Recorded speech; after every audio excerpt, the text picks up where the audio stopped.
Agora eu tenho a honra, em nome do Conapra, de chamar ao palco o capitão Michael Watson, eleito presidente da Associação dos Práticos dos Estados Unidos da América, APA, em 2000. O capitão Watson foi reeleito em 2004, 2008 e novamente em 2012. Em 2002, ele também foi eleito vice-presidente da Associação Internacional dos Práticos, IMPA. Em 2006, presidente da IMPA e reeleito em 2010, ocupando a posição desde então. O capitão Watson falará sobre o Serviço da Praticagem, atividade essencial de interesse público, e abordará o paradigma internacional, a importância da regulação social e a regulação econômica.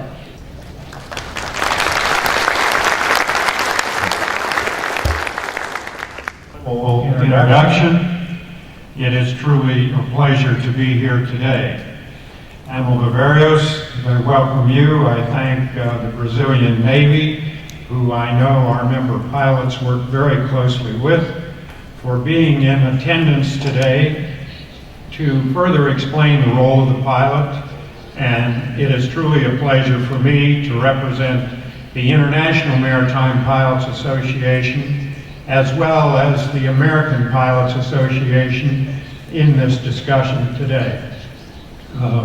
Ricardo and Silverio, I appreciate immensely the comments that you've made before me, and I have a presentation at which afterwards I would be glad to take any questions. My bio is available if you need more information about me. I must say, I am not 23 years old, I am 20 years old. And so now you know the truth of my statements. But I must say, when I went to sea, as this gentleman said, my background started at sea. I'm from the United States of America, the East Coast, the state of Virginia. And I first went to sea. I sailed out of New York on a ship, and to be truthful, my family did not live near the ocean, and I knew very little about it, but I was fortunate, as you people in Brazil are doing. My mother and father wanted their children to get education, and I had the opportunity to go to the United States Merchant Marine Academy. And as I started at 18 years of age, I was on a ship as a cadet trainee. And I was very pleased that my first trip for me outside of the United States, and the first time on a ship, was with the company Moore McCormick Lines, and they were calling in South America, and my ship, the Moormac Cape, its call was to Brazil. So my first experience outside of my country, the first foreign country, was in fact your country, in the port of Belém. And I was very fortunate to see how the workers worked in your country, because the schedule of the vessel was to arrive, terminate its call and go back north in Rio, and originally it was to leave prior to Carnival. But with the assistance of the Brazilian workers, our ship it just barely got to Rio before Carnival. And so I wound up coming to Rio. Your port could not handle the ship of the day, the France, which was bringing people here to see Carnival. And our ship got the preferred berth in the old port in Rio. And we were there 3 weeks, and I had a very good captain and chief officer that allowed me to join in friendship with the Brazilian people to enjoy Carnival.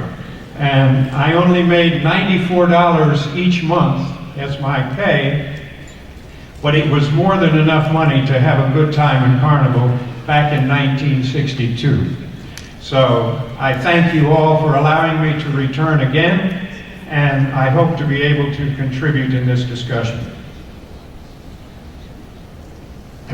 It is indeed an honor to address this distinguished panel.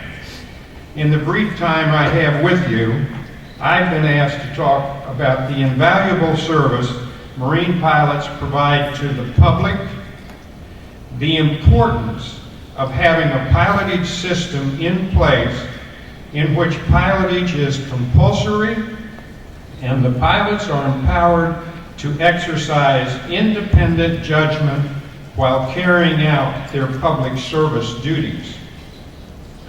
The importance of having a single association of pilots in each pilotage area, and the need for a comprehensive governmental regulatory system to ensure that pilotage, which is the most effective form of marine safety regulation, is not left to the destructive and destabilizing market forces. Before I begin my discussion of these important policy matters, I would like to say a few words about the respect Brazilian pilots have earned in the international maritime community. Captain Otávio Fragoso was recently re-elected as Senior Vice President of IMPA, as you've been told. This is one of the most important positions on the IMPA executive, and I, as President, working with Otávio, am grateful to have such a motivated, skilled, and accomplished professional on my team. Captain Fragoso's service and re-election as Senior Vice President demonstrates that he has earned the trust and the respect of IMPA's worldwide membership, which includes 8,000 pilots from over 50 countries. I also want to recognize Captain Ricardo Falcão, and I appreciate his warm welcoming remarks.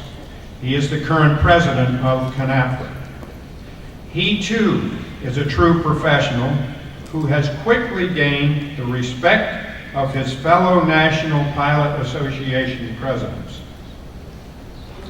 It is a testament to his and Captain Fragoso's influence internationally that they have been able to assemble such an impressive panel of piloting and shipping experts, including a senior official from the International Maritime Organization and an equal NGO representing the shipping community today.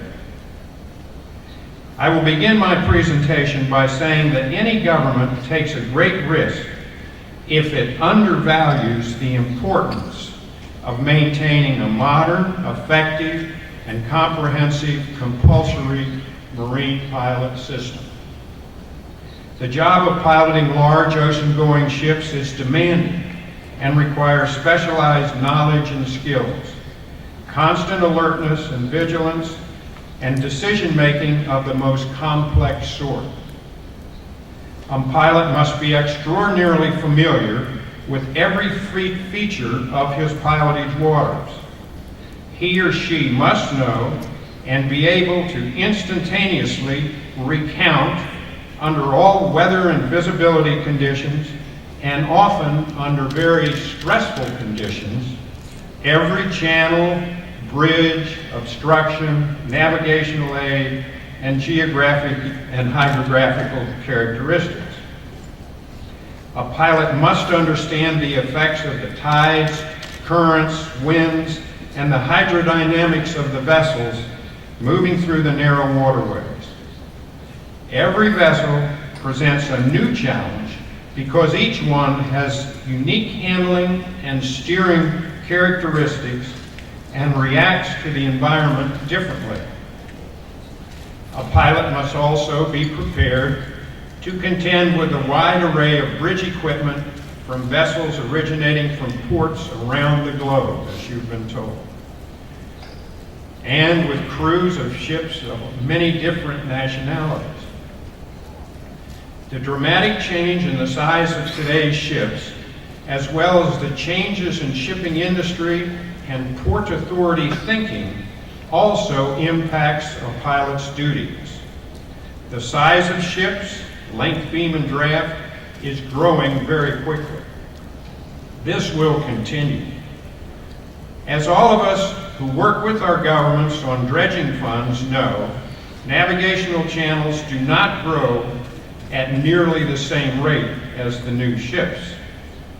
As a result, port authorities will continue to ask pilots to, quote, ride the tide and accept smaller under-keel clearances, as well as expect pilots to maneuver massive vessels within meters of fixed structures and in confined waterways. This trend of ship growth outpacing channel expansion will put ever more pressure on pilots and our skills. It has also become clear that in the future, many ships will operate with even smaller crews. While there are certainly some responsible ship owners who are focused on safety and partner with pilots to improve navigational practices, some ship owners and some administrations will continue to push the limits of the definition of minimum safe manning. The continuing decrease in crew size will, unfortunately, be accompanied by an even further reduction in seafarer competence. This is not a reflection on today's seafarers, but on the marine industry that insists on underpaying and undertraining their crews. This too will put greater pressure on pilots and leads directly to my next point. There are some shipping interests and governments that believe any navigation problem can be solved by technology. This trend will further solidify the unwillingness of segments of industry to value people, their own, and especially pilots.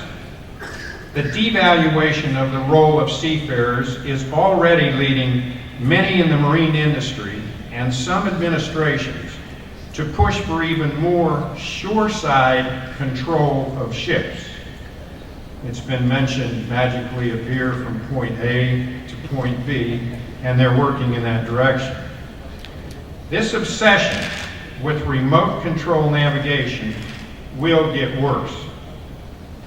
In the face of this misguided and dangerous obsession, maintaining effective, compulsory pilotage systems which place a trained, experienced, and independent professional on the bridge of ships to direct navigation is all the more critical. And again, I commend the ports, the Navy, and the pilots of Conapra for fulfilling that role. Today's pilots provide one of the most important maritime safety services available to the shipping industry, and more importantly, to the public. All of us who have responsibility for the safe and environmentally sound movement of goods and people on our waterways must ensure that the regulatory systems that govern pilotage and the qualification and licensing of pilots are comprehensive, safety-centered, and effectively enforced. One of the most important points that I want to impress upon this panel is that marine pilotage is simply not just a business. In fact, it is significantly different even from other professional services, most of which are normally provided through a private contract with a willing customer. Compulsory marine pilotage is navigation safety regulation, perhaps the ultimate form of navigation safety regulation. And a pilot's primary responsibility must be to protect the interests of the government that issues the license and regulates the operation. In that respect, the principal customer of the pilotage service is not the ship or the ship owner, but the public interest. When looking at the cost associated with a first-class, professional, comprehensive pilotage system, this public service aspect of pilotage must be kept foremost in the mind of policymakers. Pilotage must never be viewed as simply another business expense to the shipping community. Experience throughout the maritime world has shown that the maximum benefits of compulsory marine pilotage are possible only if pilotage is provided through a comprehensive government regulatory system. As president of IMPA, an organization with pilot associations from dozens of countries, I am fully cognizant of the fact that pilot systems will understandably vary depending upon the local needs and the particular demands of each port and waterway. There are, however, some basic attributes that pilotage regulatory systems should possess.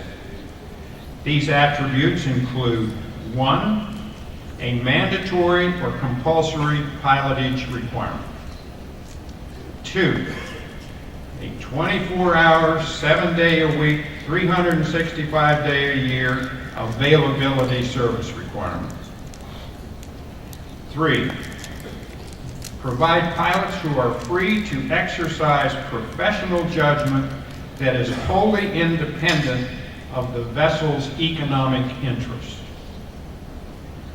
4, a single pilot rotation within each given port area; 5, control the number of pilot licenses issued, and I will briefly discuss each of these attributes of a modern system.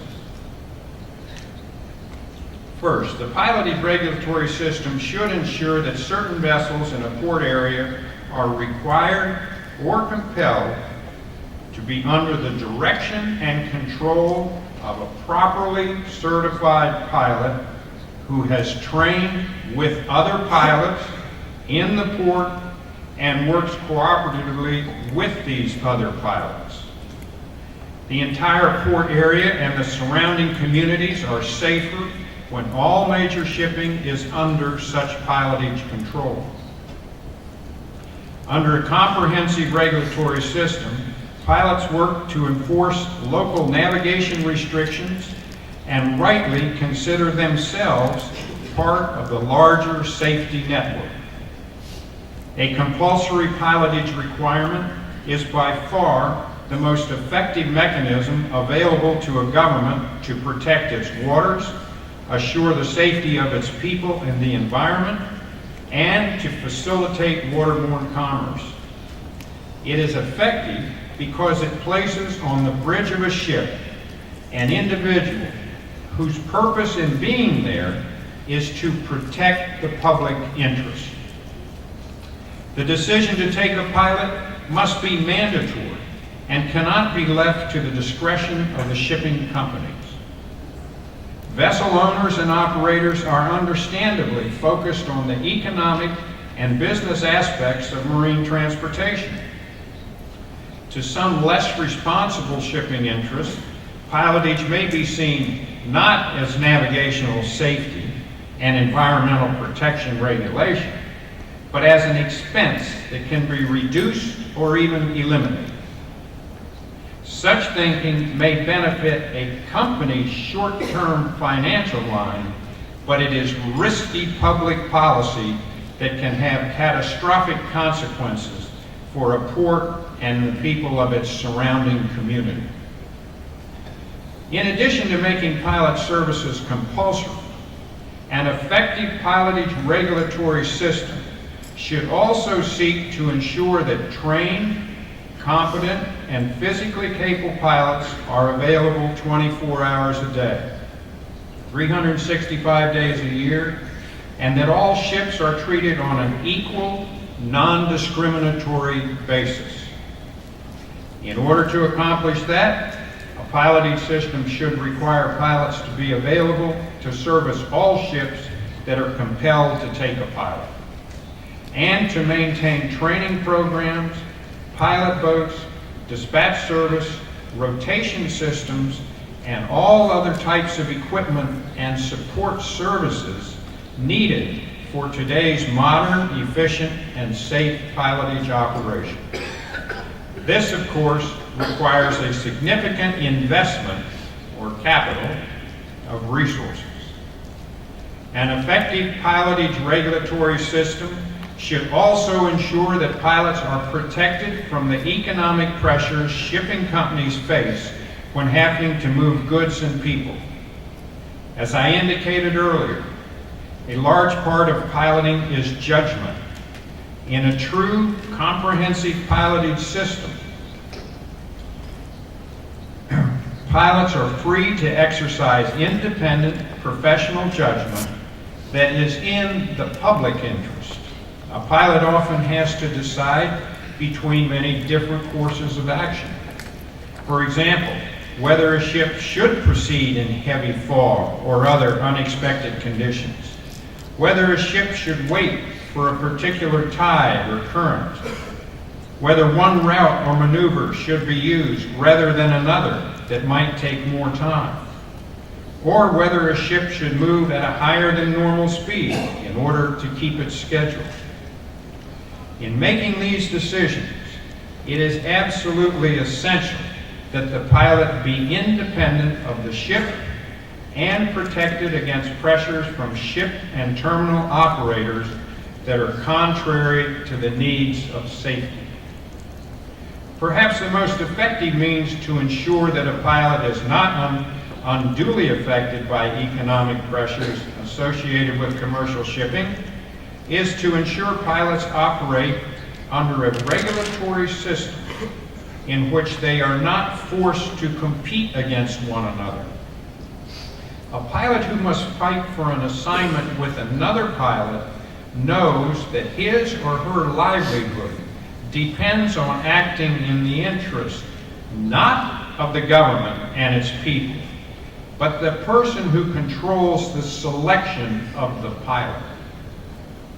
When a pilot's role is compromised in this fashion, the underlying navigation safety purpose of the compulsory pilotage requirement is frustrated. The reality is that pilots working in a competitive system will do things that they would refuse to do for safety reasons in traditional non-competitive settings. And that is reality. In a system where pilots must compete for business with other pilots, pilots will also typically prefer and pursue the customers offering the more regular, higher volume, more lucrative, or even the easiest work. In short, some pilots in a competitive system may skim the cream off the milk. A ship that arrives at a sea buoy or is ready to leave a berth may find that the pilot it was expecting elected to take a more desirable assignment or to service another ship under an exclusive contract. These situations encourage rebates, kickbacks, and other illegal activities as both the pilots and the ships seek this preferential treatment. This situation would be bad for shipping, bad for pilots, but most importantly, bad for maritime safety. To prevent this situation, in most maritime countries around the world, a judgment has been made by the governments that a comprehensive system of economic regulation and close oversight of pilots' professional activities is preferable to leaving the navigational safety objective of pilotage to the whims of open market forces. This leads me to comment on the term monopoly that was used previously. I can tell you I represent the pilots of the United States, the system of capitalism that was earlier discussed, in which competition is the, quote, bread and butter of the land. The one thing when our country, parallel to the development of the country of Brazil, we have similar backgrounds as being colonies, etc. When we received our independence, the first colonies, the first thing they did, each state in the United States maintained its independence of the control of its ports away from the centralization of the government at that time. When they formed the Union, they were careful to retain their control of pilotage in the waterways. And they all also formed monopolies. The monopoly wasn't of the pilots. The monopoly was created by their regulatory system. And it was a regulated monopoly. It's quite clear. It's there today. And the regulation is, as I've been describing, to regulate the selection of the proper people to perform the work, how many people are required, that revenue must be distributed evenly amongst those people, and to regulate the fees. The state sets the fees, or the competent regulatory authority sets the fees, not the pilots. And it's worked well. It has come under channel from unscrupulous shipping companies over the years. It continues to. They will always maintain this. But that regulated monopoly prevails in the United States and around the world where the proper competent authorities regulate pilotage. And despite the long-standing national policy ingrained in the culture of the United States favoring free markets, governmental authorities have recognized that some activities, as I just mentioned, that include public safety, should not be dictated by who can offer the cheapest services, but are better provided by the highly regulated operations that are subject to strict government oversight. And as I was mentioning of the pilots, the statutes for our state of Florida include in its declaration in the law of the state of Florida, and I quote, "Piloting is an essential service of such paramount importance that its continued existence must be secured by the state and not left to open market forces." And as many of you know, in our state of Florida, that is the heart of the cruise line industry in the Americas, in North America. And there has been recently continued discussion about the role, and the regulators there, after 3 years of extensive debate, reiterated this policy last year, and it is not an old statement. It is true in effect as of today. An important benefit of highly regulated pilotage operation in which pilots do not have to compete with one another for work is that pilots can be organized into a single rotation system. A single rotation system helps to ensure that pilots are made available at all times and to all ships on an equal basis. With a single rotation system, each ship gets the next pilot on turn when the ship needs a pilot, not whenever it suits the pilot. In addition, by spreading out the work amongst the pilots, the rotation provides a greater assurance that the pilot will be sufficiently rested and otherwise physically and mentally prepared for the assignment. Not only piloting services benefit from a single rotation system, but administrative and support activities and training can also be performed in a regular and orderly fashion.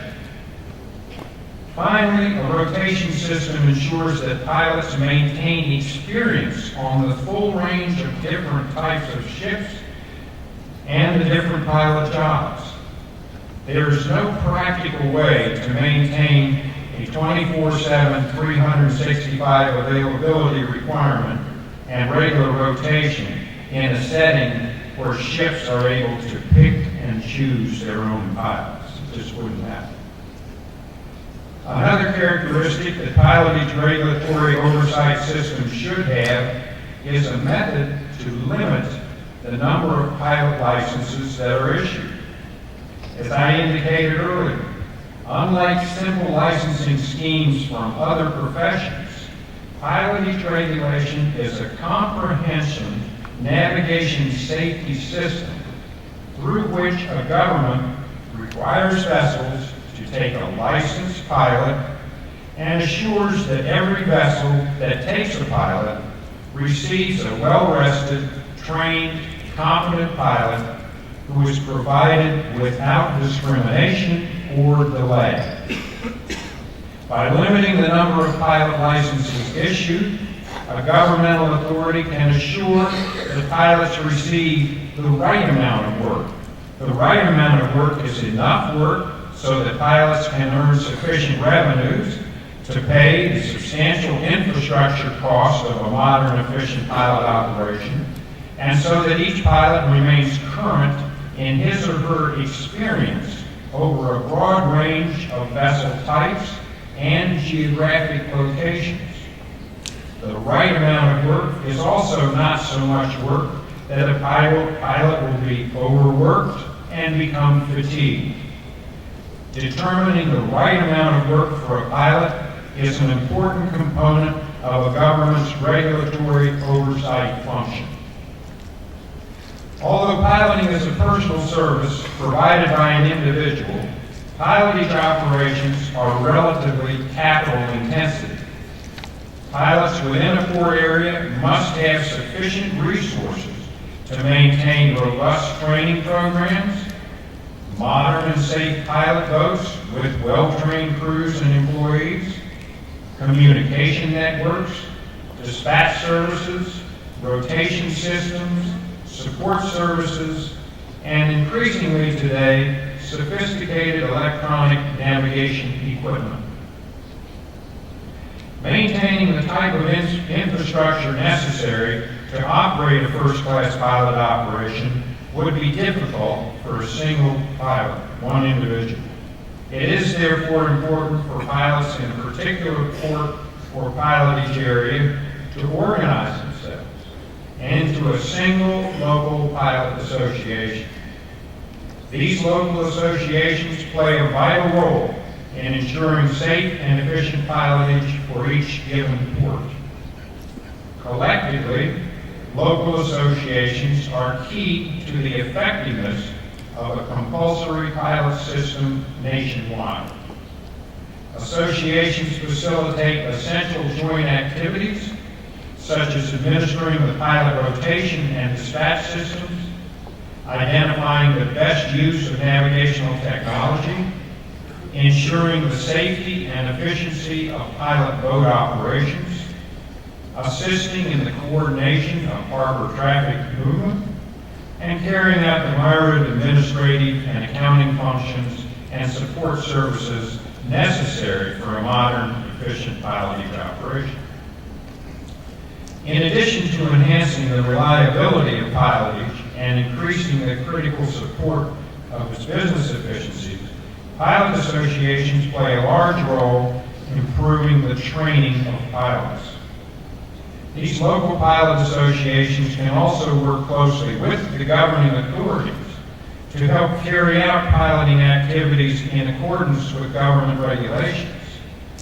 Without local pilot associations, each pilot would have to provide his or her own pilotage support infrastructure and their own training regime. No economy of scale would be achieved. Little investment in new technology and improved training and operations would be made, and pilotage operations would become inefficient, more expensive, and far less effective. With respect to pilot associations, I want to stress how important it is to have a single association for each pilotage area. In view of the large capital investment required of full-service modern pilot operations, when two or more groups operate in a single pilotage area, there is inevitably duplication of many items of expense, such as pilot boats and dispatch services. With the goal of pilotage rate setting being to ensure that pilotage fees are no higher than necessary, this duplication of expense is contrary to the public interest and the interest of the shipping companies. No party with an interest in efficient pilotage, not government, shipping, or pilots, should not want more than one pilot group in these 4 areas. So far, I have discussed some of the negative consequences that experience shows will occur when pilotage is treated as simply another business venture. I want to briefly discuss a different aspect of this problem. Putting aside for a moment the damage market forces will have on the independence, effectiveness, and efficiency of pilotage, some are under the mistaken belief that allowing competition among pilots might somehow lessen the need for government regulation of pilotage. History and experience tells us the opposite is true. Experience with instances of competition in pilotage has shown that the burdens placed on the regulatory authorities are much greater, particularly in the areas of licensing, training, and setting of pilotage rates. In the highly regulated one pilot association setting, we have that, there is no incentive for pilots to take shortcuts in the license or training process in order to add additional pilots quickly, or to offer rebates or engage in other types of illegal rate practices. When pilotage is left open to market forces and pilots seek a competitive advantage over other poor pilots, a greater level of government oversight is required in order to monitor the activities of the pilots to prevent these types of abuses. Training also presents a difficult regulatory problem in a competitive pilot setting. Despite recent advances in simulation and classroom instruction, the main ingredient in the training of a pilot is still an apprentice-type program, hands-on training on the bridge of a ship under the direction of a senior pilot. When competing groups operate in one area, often a trainee cannot get the necessary trips on all types of vessels and in all pilotage areas to become fully qualified and proficient. Even if it were possible to enforce the requirement that pilots train their future competitors, the cooperative and trusting relationship needed for training cannot be mandated. Piloting authorities in the few places where competition exists have thus found that they have to oversee the details of training to a degree not required in the one association non-competitive setting. In other words, leaving piloting to open market forces leads to the need for more, not less, regulation. As I conclude, I would like to make a final point. While maritime pilots are considered as having reached the pinnacle of the maritime profession, and they occupy one of the most important positions in the maritime industry, many in the public aren't aware of the enormous contribution pilots make towards protecting our maritime environment, keeping the vessel traffic in our busy ports running smoothly, and ensuring the safe transport of millions of people and billions of dollars in maritime commerce. It is through public hearings like this that this vital but difficult and dangerous job is fully recognized. I want again to thank you for allowing me this opportunity to be here and make these comments before you today, and at the appropriate time I would receive any questions you may have. Thank you very much for your consideration.